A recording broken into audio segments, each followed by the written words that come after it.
Ұйқы без, яғни панкреас. Ұйқы без бізде әрі эндокринді, әрі экзокринді без болып табылады. Кейбір авторлық терминологиялар бойынша бұндай бездерге гетерокринді деген атау береді, яғни екі жүйеге де жататын без деген мағынаны білдіреді. Енді ең алдымен біздің бастайтынымыз ұйқы бездің топографиясы. Топографиясын айтқан кезде біз міндетті түрде скелетотопия, синтопия және голотопия туралы айтамыз. Скелетотопия туралы айтқан кезде біз қарастырып отырған органның сүйектерге қатынасы туралы айтамыз. Бізде ұйқы бездің ең алғашқы бөлімі және соңғы бөлімдері бар. Кейінірек бөлімдеріне нақтырақ тоқталамыз. Көріп отырсақ, ұйқы без бізде төменнен басталып, жоғары қарай өрлейтіндігін байқауға болады.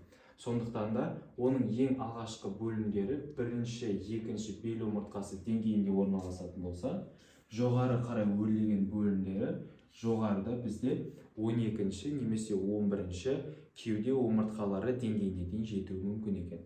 Бірақ бұндай қатып қалған қағида жоқ, біз айтамыз ол вариантный анатомия деп, яғни әр адамда әртүрлі вариант кездесуі мүмкін деген сөз. Яғни бұнымен не айтқымыз келіп отыр?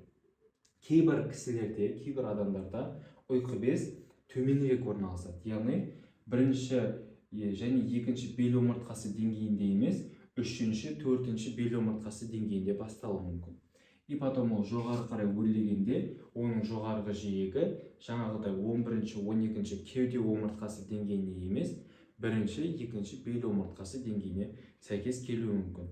Кейбір адамдарда одан да өзге варианттары кездесуі мүмкін. Енді біз айтатынымыз голотопия. Голотопия туралы айтқан кезде біз осы қарастырып отырған органның құрсақтағы аймақтарға қатынасы туралы айтамыз. Бізде ұйқы безі көп жағдайда эпигастрия аймағында басталады да, солға қарай жоғары өрлегендіктен региогипогастрика синистра аймағында аяқталады. Жаңағыдай біз айттық, төмен орналасқан жағдайда региоэпигастрикада емес, региоумбиликалисте орналасуы да мүмкін. Енді синтопиясын қарастырайық.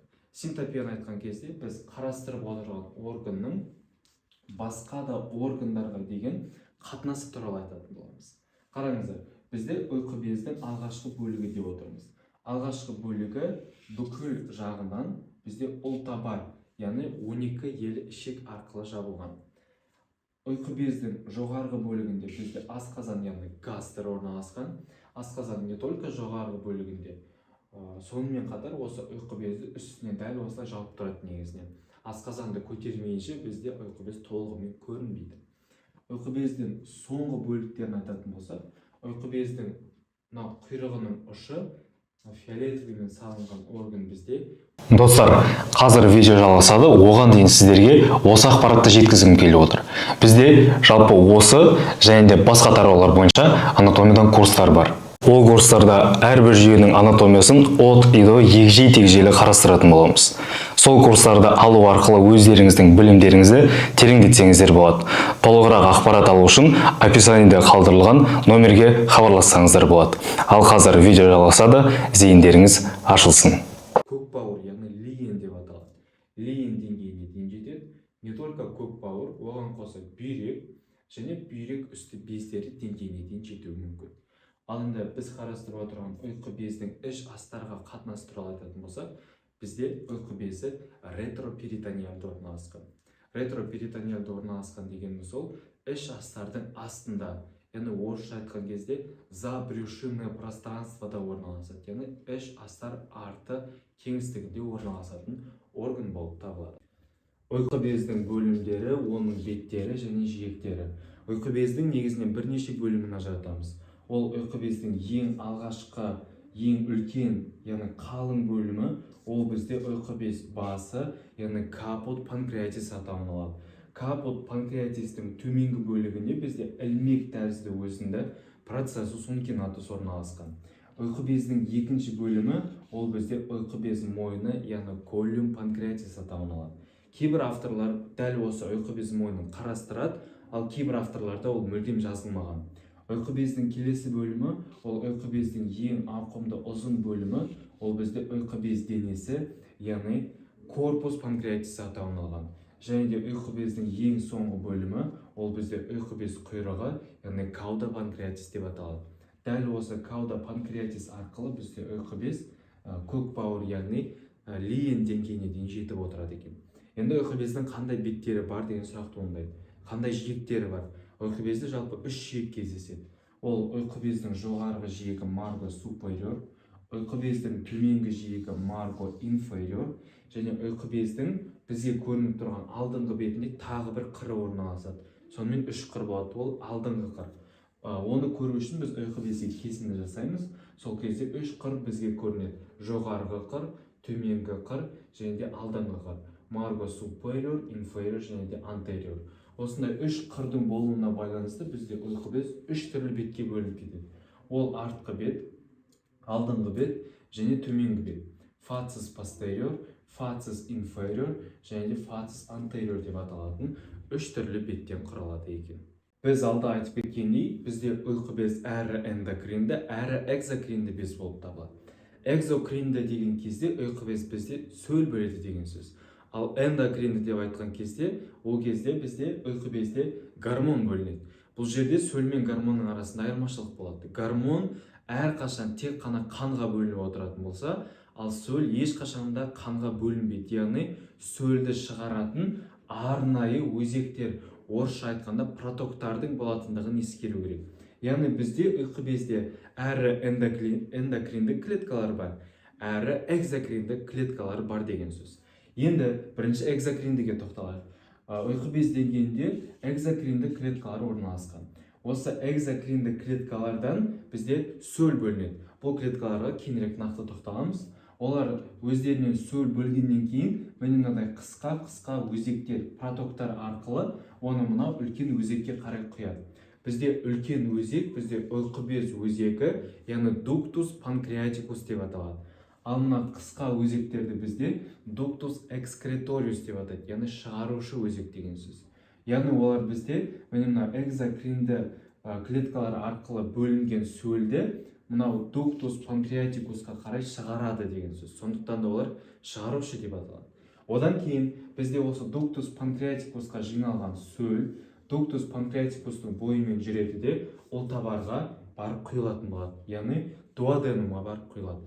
Дегенмен бұл жерде біз екі түрлі протоктың бар екендігін көреміз.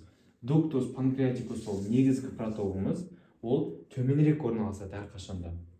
Бірақ дегенмен оның үстінде жоғарыда орналасқан тағы бір протоктың бар екендігін көруге болады. Бұл бізде ұйқы бездің қосымша өзегі деп аталады. Яғни ductus pancreaticus accessorius мына жоғарыда орналасқан, ал төменде орналасқан жай ғана ductus pancreaticus. Немесе бұл екі өзекті автор бойынша атауға болады. Төменде орналасқан ductus pancreaticus автор бойынша Wirzungov өзегі деп аталатын болса, ал жоғарыда орналасатын ductus pancreaticus accessorius бізде Santorini өзегі деп аталатын болады. Олар бізде ұйқы без жаңағы ұлтабарға ашылғаннан кейін жай ғана мынадай тесік түрінде ашылмайды. Олар бізде папилля түрінде ашылады. Яғни папилля дегеніміз ол бүртік түрінде ашылады деген сөз. Сәйкесінше папилля duodeni major, папилля duodeni minor болып ашылады. Яғни ұлтабардың үлкен және де кіші бүртіктері деген сөз. Ұлтабардың үлкен бүртігін біз автор бойынша фатер бүртігі деп те атаймыз. Осында екі түрлі бүртіктің бар екендігін білдік. Енді бұл жерде бүртік деген не, соны түсіну керек. Мысал ретінде бізде адамда омыраудың ұшында сосок орналасады ғой, бүртік те дәл сол сияқты көрініс береді бізде. Бұл жерде тағы бір ескеретін жағдай бар. Қарап тұрсақ, Santorini өзегі жеке дара барып ұлтабарға ашылады. Ал Wirzungov өзегі ондай емес. Wirzungov өзегіне жоғарыдан тағы бір жасыл түспен көрсетілген өзектің келіп құйылатындығы көрініпті. Бұл бізде жалпы өт өзегі ductus halidicus деп аталады. Неге жалпы өт өзегі? Себебі дәл бұл өзекке бауыр деңгейінен және де өт қалтадан өт келіп құйылады. Екі өзек бір-бірімен қосылып, получается бізде ductus halidicusты құрайды деген сөз. Кейіннен барып ол ductus halidicus төмен қарай түсіп, ductus pancreaticuспен қосылып, одан кейін барып қана бізде ұлтабардың деңгейіне барып ашылады екен. Бұл жерде тағы бір ескере кететін жағдай бар. Қазір біз осы жерде үлкейтіп көрсетеміз, себебі дәл осы жерде қарастыратын бірнеше нюанстар бар. сызбада жаңағы дуктус панкреатикус пен дуктус холедикустың қосылуы көрсетілген. Одан кейін барып екеуі бірге мына жерде орналасқан 12 ішектің қабырғасына енгендігін көреміз. Дуктус панкреатикус пен дуктус холедикус екеуі қосылғаннан кейін бұл протоктың көлемі жағынан ұлғайғандығын байқаймыз. Яғни ол ісінген, былайша айтқан кезде. Дәл осы структураны біз ампула деп атаймыз. Ал енді ампуланың атын құрастырған кезде ампула гепатопанкреатика деп атаймыз. Яғни бауыр ұйқы без ампуласы деп аталатын болады. Сәйкесінше кейіннен ампула дәл осылай ұйқы безбен жаңағы дуктус холедикустан құралғаннан кейін бізде 12 ішекке еніп, оның ішінде міне мынадай бізде бүртік тәрізді көрініс береді екен. Қарап отырсақ, бізде дуктус холедикус, дуктус панкреатикус және де ампуланың деңгейінде бірнеше бұлшықет талшықтарын сызып қойдым. Яғни осы дуктус холедикусты, дуктус панкреатикусты сыртынан бұлшықет талшықтары орайды. Оларды біз сфинктер бұлшықеттер деп атаймыз. Яғни олар қысқыш бұлшықеттер. Сфинктер бұлшықеттер олар сақина тәрізді орналасады да, бұлай қысып, осы протокты жауып тастауы мүмкін, немесе керісінше ашу мүмкін. Олардың қызметі осы.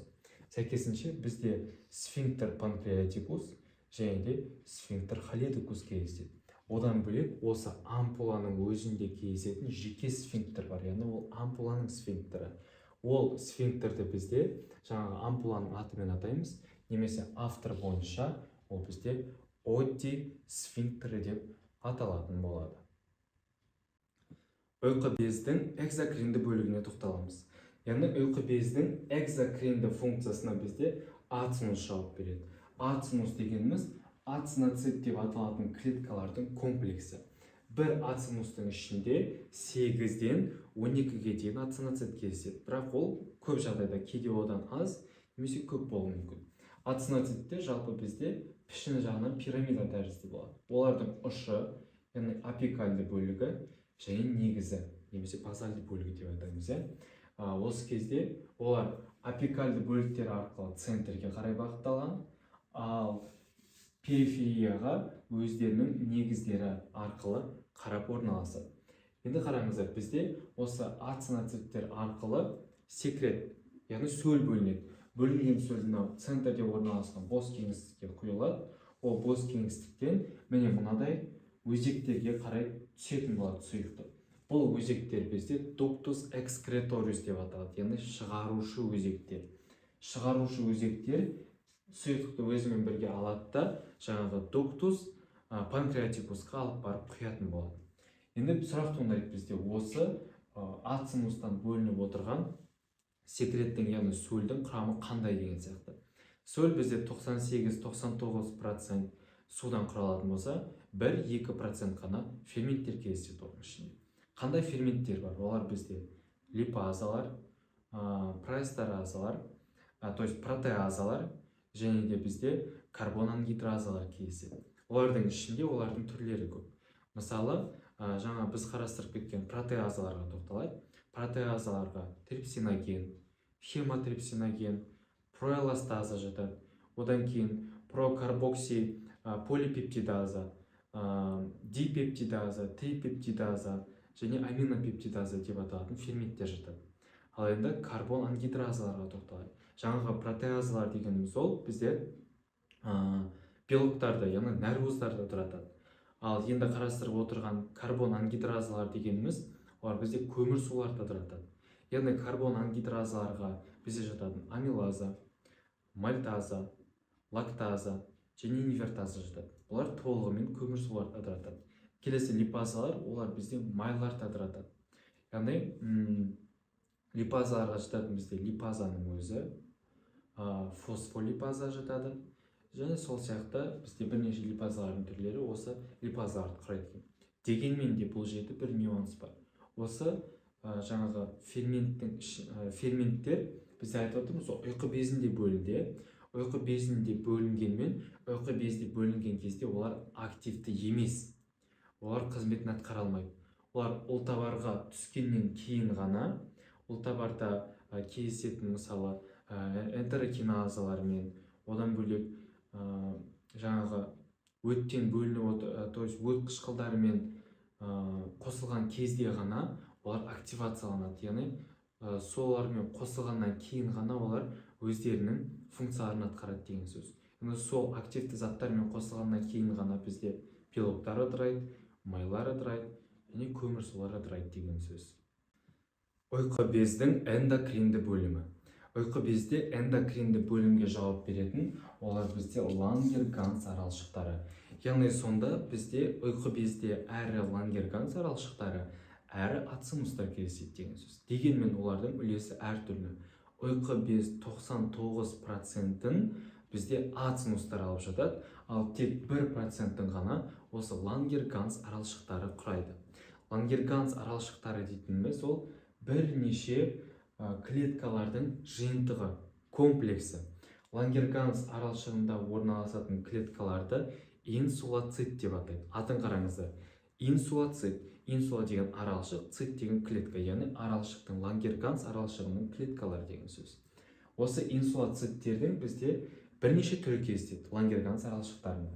Олар бізде альфа клеткалар, бета клеткалар, PP клеткалар және дельта клеткалар. Кейбір автор бойынша олардың атын өзгертеді.